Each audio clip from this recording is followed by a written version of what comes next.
Far away in a kingdom, there was a king that was fair and just and very, very much loved by all of his people in the kingdom. But he had one quality that everybody was scared of. He would get angry and he had a real temper, and he would get angry very fast. So people were always careful that they did not get on the wrong side or did not say the wrong things to the king. But sometimes you cannot avoid giving bad news to anyone in this world. Now, one day, the king heard that there were two astrologers that were going around the world and were right now in his kingdom, and that they were talking to a lot of people, and people loved listening to them. So the king decided that he wanted to hear about his future too, and he decided to bring the astrologers down to the court. Of course, both of them came happy to serve the king and with anticipation of all the gifts and the gold and the silver that they would get. And while they sat down and went through his horoscope, went through all the details, one astrologer slowly started to lose his smile. And as he looked up, and the king was eagerly waiting to see what he would say, and he said, "Sire, my lord, I really have some bad news for you. You will see all your sons and all your daughters and maybe some of your grandchildren die before you. I'm so sorry to say this." Immediately, the king got so angry. Of course, who wouldn't get angry to hear that he would watch his offspring actually die before him? And he orders the astrologer to be put in jail. Even all the pleas that the astrologer tries go nowhere.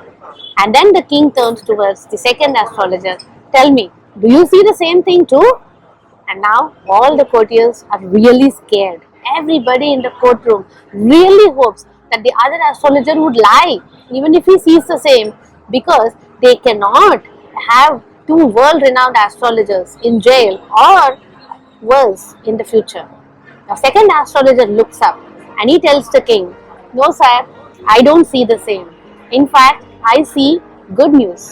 I see that you will live a very long and very blessed life, and you will outlive so many other people, including a lot of younger generation in your own family too. You have a long and a blessed life." Immediately the king was all smiles, and he bestowed gold and silver and asked the astrologer to choose whatever he wanted. Of course, the story goes that the astrologer asks for his friend to get released, but that's not the total point here. The message was actually the same. Both of them were saying that he will outlive his family, whereas the first astrologer chose the words that were negative and that made the king feel that everybody else will die before him and he has to watch them and go through the pain. The second astrologer chose the words that made it seem that the king would live a long and blessed life and he would outlive everybody else. The focus was about what words are you using to convey the message.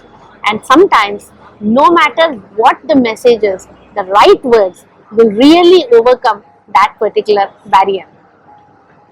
This is Revati Turaga from the Leadership Unlocked YouTube channel. Please like, share, subscribe and pass on to others who might benefit from it. Thank you.